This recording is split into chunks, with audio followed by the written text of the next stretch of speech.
झांसी की रानी लक्ष्मीबाई की बहादुरी के किस्से भारत में हर किसी की जबान पर हैं, लेकिन उनसे कहीं पहले दक्षिण भारत की एक वीरांगना रानी चेन्नम्मा अंग्रेजों से लड़ाई लड़ रही थी। ये कहानी ऐसी है जिसकी जानकारी बहुत कम है। नमस्ते, मेरा नाम शिव है और आप देख रहे हैं टीएफआई यानी थिंक फॉर इंडिया। हम आज बात कर रहे हैं रानी चेन्नम्मा की। चेन्नम्मा का जन्म 23 अक्टूबर 1778 को कर्नाटक के बेलगावी जिले के एक छोटे से गांव कागती में हुआ। इतिहासकार नंदिता कृष्णा ने रानी चेन्नम्मा को ब्रिटिश ईस्ट इंडिया कंपनी के खिलाफ सशस्त्र विद्रोह का नेतृत्व करने वाली पहली भारतीय शासक बताया है।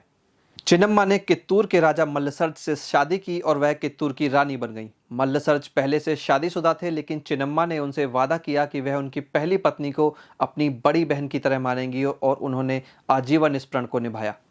चेन्नम्मा और मल्लसर्ज की पहली मुलाकात का किस्सा भी कम दिलचस्प नहीं है। सदाशिव वाडियार ने अपनी किताब रानी चेन्नम्मा में इस मुलाकात का दिलचस्प वाकया साझा किया है। कित्तूर के गांव के नजदीक शुरू होती है यह कहानी।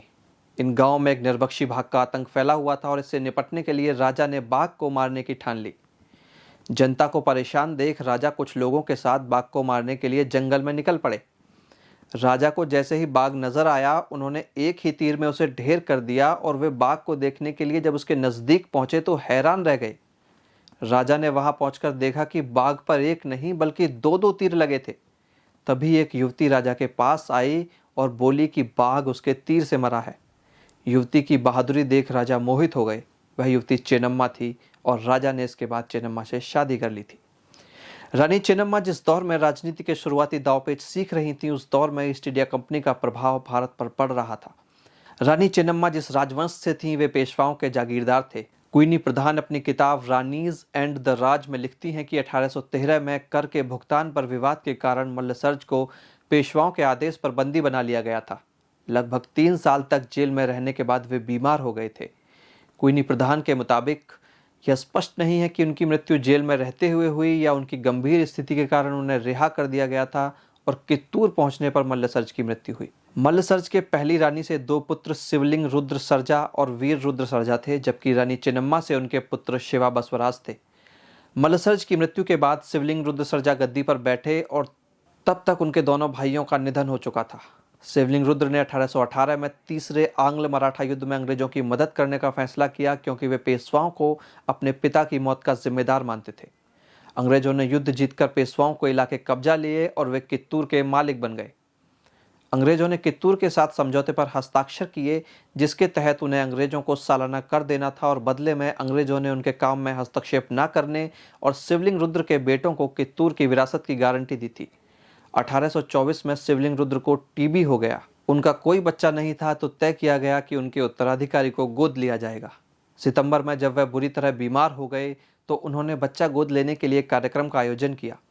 अर्चना गरोडिया गुप्ता ने अपनी किताब woman who ruled India leaders warriors icons में लिखा है कि 12 सितंबर को शिवलिंग रुद्र के एक विश्वास पात्र ने ब्रिटिश राजनीतिक एजेंट और क्षेत्र के कलेक्टर सेंट जॉन ठाकरे को एक पत्र लिखकर अपनी बीमारी और उत्तराधिकारी गोद लेने की जानकारी दी। ठाकरे ने तुरंत एक सर्जन को वहां भेजा, लेकिन तब तक राजा की मृत्यु हो चुकी थी। अर्चना गुप्ता लिखती है कि ठाकरे ने दावा किया कि राजा का किसी को गोद लेने का कोई इरादा नहीं था और उनके भेजे गए पत्र पर हुए हस्ताक्षर नकली थे। ठाकरे का मानना था कि अब राजा को अंग्रेजों को यह विरासत सौंप देनी चाहिए। अंग्रेजों के इस व्यवहार से नाराज होकर चेन्नम्मा ने 8 अक्टूबर 1824 को बॉम्बे के गवर्नर माउंट स्टुअर्ट के पास वकील भेजा, लेकिन उनकी शासन चलाने से जुड़ी याचिकाओं का कोई असर नहीं हुआ। ठाकरे से व्यवहार से दुखी चेन्नम्मा अलग अलग ब्रिटिश अधिकारियों को पत्र लिखती रहीं, लेकिन उनकी कहीं नहीं सुनी गई। अर्चना गुप्ता लिखती हैं कि 18 अक्टूबर को चेन्नम्मा ने अपने विश्वास पात्रों की एक बैठक बुलाई और ऐलान किया कि किन्नूर के लोगों को जिंदगी से ज्यादा आज़ादी प्यारी है। हम लोग ब्रिटिश के गुलाम बनने से ज्यादा मरना पसंद करेंगे। ठाकरे ने इस चेतावनी को गंभीरता से न लेते हुए हथियारों के प्रदर्शन के दम पर कित्तूर की जनता को डराने की सोची और कलधागी से बेलगाम जा रहे ब्रिटिश सैनिकों को कित्तूर से होकर जाने को कह दिया, जिससे वह लोगों में दहशत पैदा करना चाहता था। ब्रिटिश सैनिकों ने ठाकरे के आदेश पर चेन्नम्मा के सरदारों को पकड़ने की नीयत से किले पर हमला कर दिया, लेकिन उन्हें मुंह की खानी पड़ी। कित्तूर के सैनिकों ने कई अंग्रेज सैनिकों को बंदी बना लिया। इसके बाद ठाकरे ने ऑफर दिया कि अगर चेन्नम्मा सरेंडर करती हैं तो वह उन्हें 11 गांव देने को तैयार है। चेन्नम्मा ने इसे स्वीकार करने से इनकार कर दिया और ठाकरे से मुलाकात भी नहीं। इसके बाद 23 अक्टूबर को अंग्रेज सैनिकों ने एक बार फिर किले पर हमला किया और तोप से दरवाजे को उड़ा दिया, लेकिन इस बार किले के भीतर करीब 5000 सैनिक मौजूद थे और उन्होंने ब्रिटिश सैनिकों पर हमला बोल दिया। किले की प्राचीर से घोड़े पर सवार होकर चेन्नम्मा इस लड़ाई का नेतृत्व कर रही थीं। इसमें ठाकरे समेत सैकड़ों ब्रिटिश सैनिक मारे गए। कुछ अंग्रेजों को बंधक बना लिया गया और अधिकारियों से पत्र लिखकर मांग की गई कि अंग्रेज बच्चे को गोद लिए जाने से जुड़ी मंजूरी दे दें। इससे अंग्रेजों के मन में डर पैदा हो गया कि कहीं इससे पूरे दक्षिण क्षेत्र में बगावत की शुरुआत न हो जाए। अंग्रेजों ने चेन्नम्मा की मांगों को मानने से इनकार कर दिया और पूरे दक्कन क्षेत्र से 25,000 सैनिकों को कित्तूर रवाना कर दिया। 25 नवंबर तक 25,000 सैनिकों ने कित्तूर को घेर लिया। चेन्नम्मा ने आत्मसमर्पण करने से इनकार कर दिया और इस तरह एक निर्णायक युद्ध की शुरुआत हुई। अलग अलग जगहों पर ब्रिटिश और कित्तूर के सैनिकों की लड़ाइयां हुई, लेकिन कित्तूर के सैनिक हार गए। आखिरकार 4 दिसंबर को अंग्रेजों को इस लड़ाई में निर्णायक सफलता मिली और चेन्नम्मा समेत कई सरदारों को पकड़ लिया गया।